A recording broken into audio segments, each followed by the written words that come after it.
real good.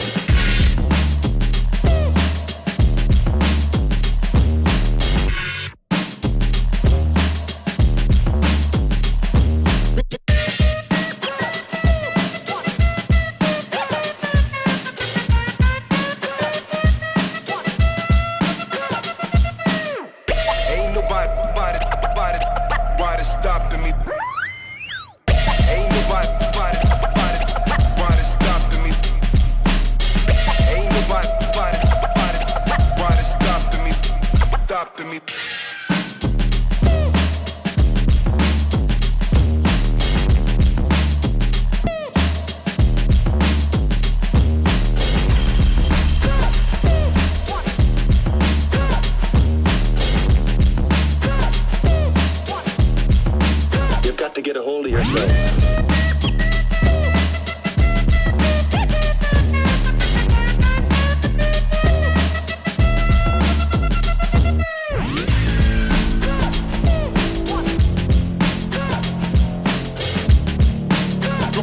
Come and check.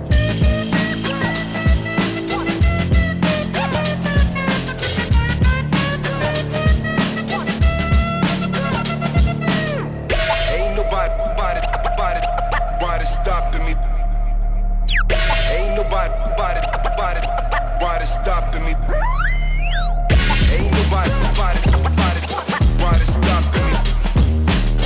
Ain't nobody stopping me. Stopping me. Ain't nobody stopping me. Ain't nobody stopping me.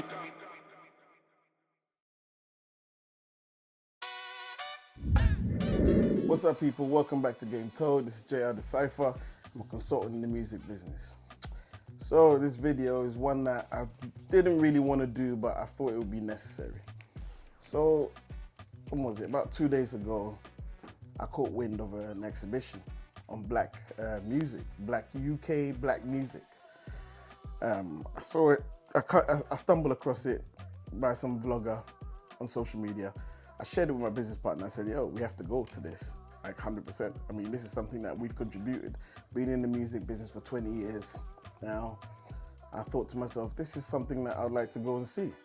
Not necessarily going to look for stuff that I had contributed in or been involved in over the years, but I actually have a genuine love for music in general, and especially UK music. And I saw the evolution of it, especially with the hip hop, R&B, grime, garage. I was there, I was in the mix. So I was like, an exhibition, and it's in the Barbican, so why not? Let's go. So I said, look, let's go this week sometime. When the kids are in school and stuff like that, let's just go and, go and check it out so it won't be busy. Let's go at a time that it won't be busy. And he said, yeah, definitely. Hit me back that same night, and he said, let's go tomorrow. I said, say less, let's go. Of course, it made sense. I said, yeah, let's go. There's something, like I said, it's something I really want to do.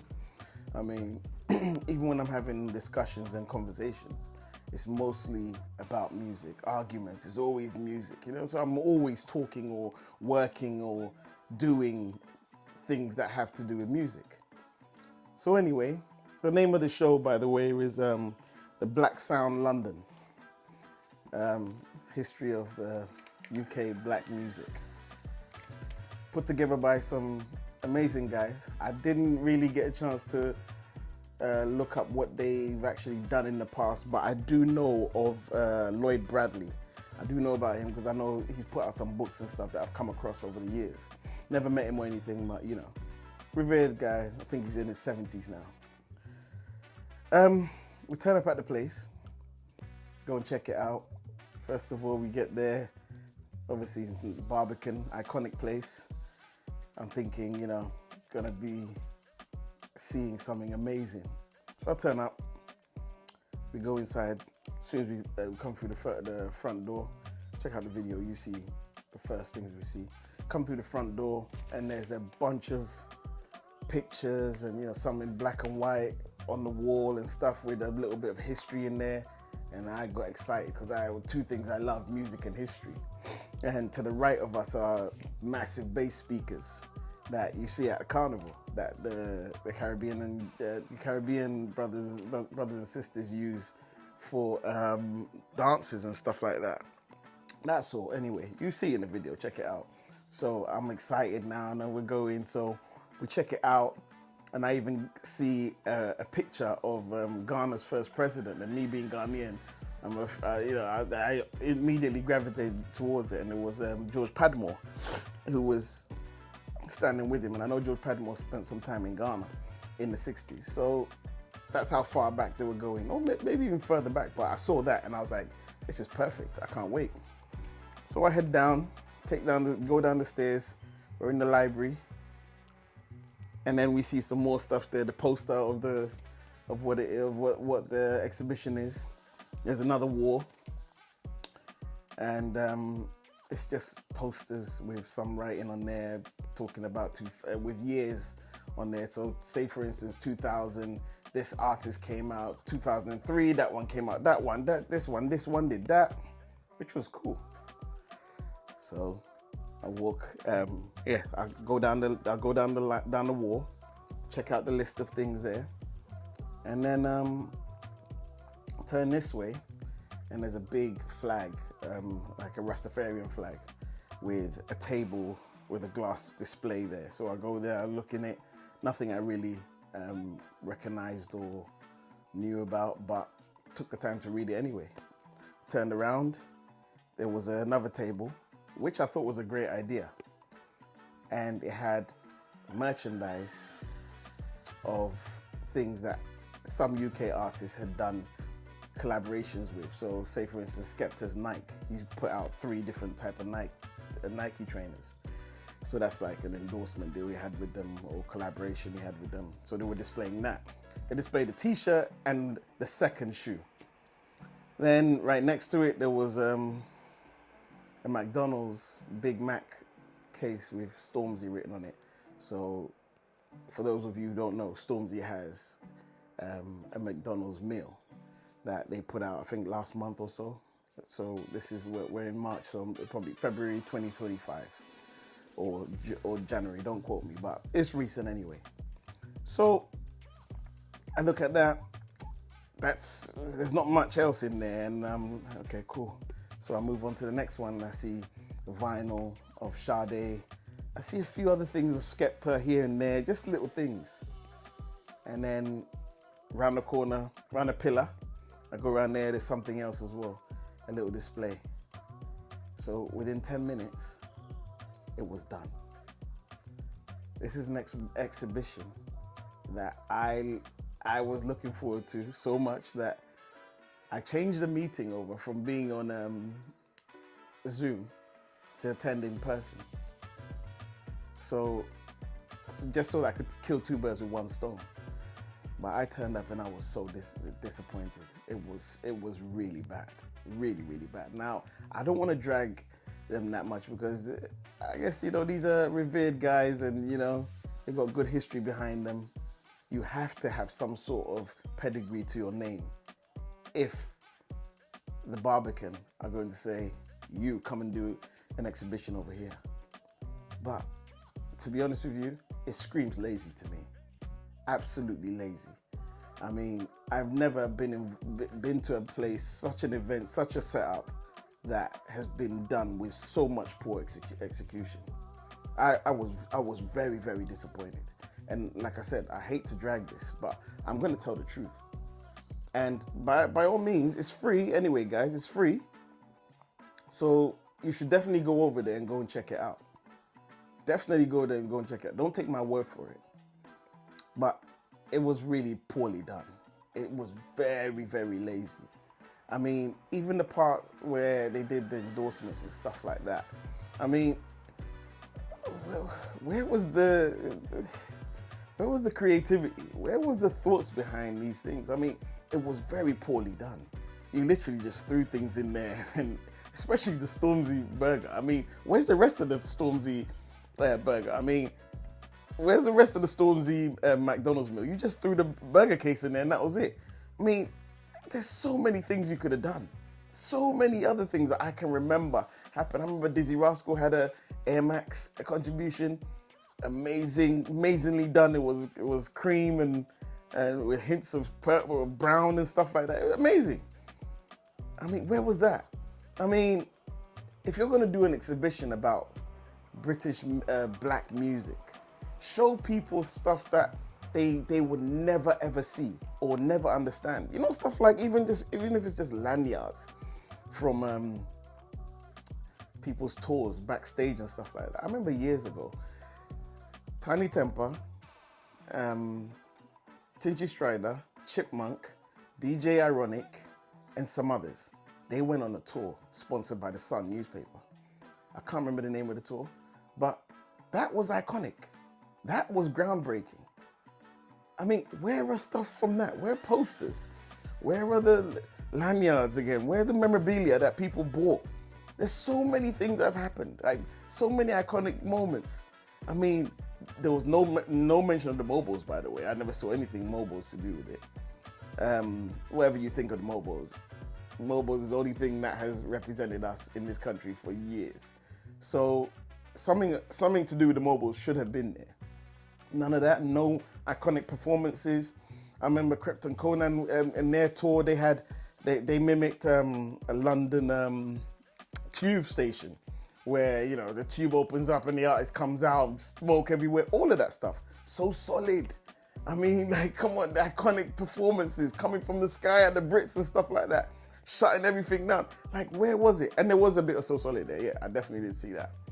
One thing I did like, they had a map of London and it showed every record shop and I think also radio stations, the pirate radio stations and stuff. And that was nice because me and my business partner were like, oh, you remember that one? You remember this one? No, but they were here before. It sparked conversation. So I like that. And I did like the idea of showcasing the endorsements and stuff like that. I like that. But it was a very poor effort. I was so disappointed, people. So disappointed. And this ain't no shade to them or anything. I mean, because if they want to have a conversation about it, we can definitely have a conversation about it. But who am I anyway? You probably don't care. But if you're going to represent something on a stage like that, I expect you to put in some serious work, And if you're not capable of doing it, there's so many young people that are creative and have so many great ideas. Align yourself with them. They would love to get involved in something like this and do it for free. I mean, come on.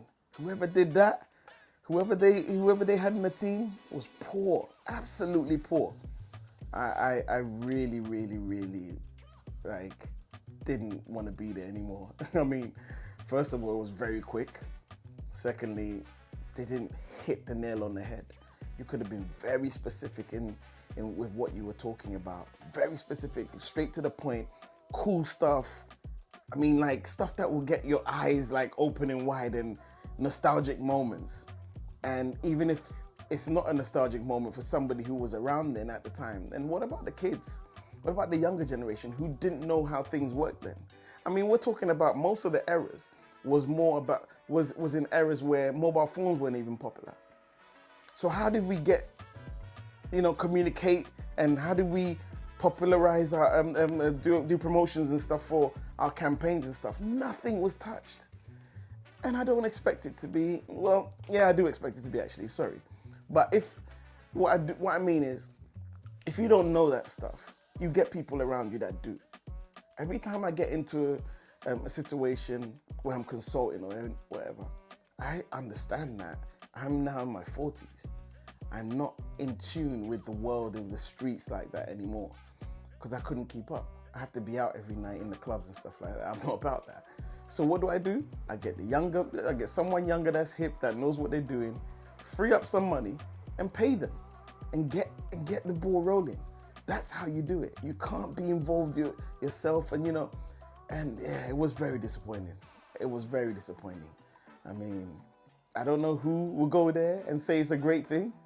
The vlog that I saw, they talked it up and it was very short and simple. And I thought, oh, they're really trying to starve us so we go and then, go and do more. I mean, go in our numbers. But it was really disappointing. The history it was good, but they focused way too much on the 60s, 70s, the first this, the first that. You know, I mean, you got to appeal to everyone, and I'm sure they did, because you saw things like things from Skepta and stuff like that. But if you're gonna appeal to everyone, do it properly. You know, so I'm not gonna go on forever, but yeah, I think they should really consider, if they do, or anybody else gets a chance like this, do it well, do it properly, because with most of the props that were there, to be honest with you, between myself and my business partner alone, the amount of props that we've collected over the years, memorabilia that we've collected over the years, trumps this tenfold. We could have had some real cool stuff. I mean, if they put a bulletin out saying, we're doing this for Black History Month or Black music, and we need memorabilia, please give it to us, or donate it to us, or just let us have it, loan it to us, and then we'll make sure you get your stuff back. I 100% would have given them a whole box full of stuff. Cool. UK based stuff. That would have been really cool. I mean, yeah. I don't want to be negative about it, but I'm going to be honest. It was bad. It was bad. It was bad. I went there expecting a good history lesson. I went there expecting some sort of eye-opener. Nothing really opened my eye. Nothing I didn't know already. But yeah. Oh, one of the good parts was seeing the vinyl that was encased on its own of a group called Osibisa. And my uncle was in that group. It's called Mac Tonto. He was one of the singers in the group. I think there was like 6 of them or so. It's in the video anyway, you see it, Osibisa. Check them out as well, really good. Really popular in the 60s and 70s. In the UK, they toured all the universities back in the day. I mean, he's the first person who got me into music, because he took me to his studio. He told us loads of different stories, what he used to do and all this stuff, and he was really good at playing the saxophone. And he tried to teach me, but I just wasn't the one. So yeah, I mean, they got a few things right, but generally, I'm sorry, I have to over 10. If I'm gonna give it a mark, I'll give it a 4 out of 10. I'll give it a 4 out of 10. The disappointment weighs heavy on me. You know what I mean? Because I don't like seeing opportunities being wasted. I mean, they give you, the Barbican gives you an opportunity and you do that. I mean, come on. That was your time to be a G, you know what I'm saying? So, to the curators, yeah, Scott Leonard and Lloyd Bradley, much respect, but I'm gonna be honest, you know? I mean, it was a disappointment. And I expect you, if you do come across this, or people, I haven't even looked online to see what people's reactions are, but if you hear anybody talking the way I am about these things, take it on board. Don't even take it personal. I mean, you know, you tried, right? But yeah, for me, it didn't work for me. It didn't work for me, and it quite was a waste of my time. Like I said, look, I was in the area anyway. I managed to change the meeting from being on Zoom to being in person. So we went. Then after we finished, we headed over there. We couldn't wait, like some little kids. But in the future, you know, consider doing more. It was a very small space, but there's a lot you could do. A lot you could do. If you got somebody who knew interior designing or something, it could have built something to let the walls go vertical, or the shelves or something go vertical. Spend the money, do it properly. This is history. This could have gone down. This could have gone down and inspired a million others. I think it will inspire people anyway, because right now I'm even inspired to do better, to do something like that, but better. So I would say, yeah, 4 out of 10 is what it is, and people still go and check it out. Go and support it, because we need more of this anyway. you know, and trial and error has always been a thing that works. I mean, in my career, I started independent, and independently we did so many errors and learned. Trial and error was a format. So, you know, until we got to this day. So, yeah, like I said, JR the Cypher, the game has always been sold, but it's been told today. Go check out the exhibition. It's in the library of the Barbican. Peace.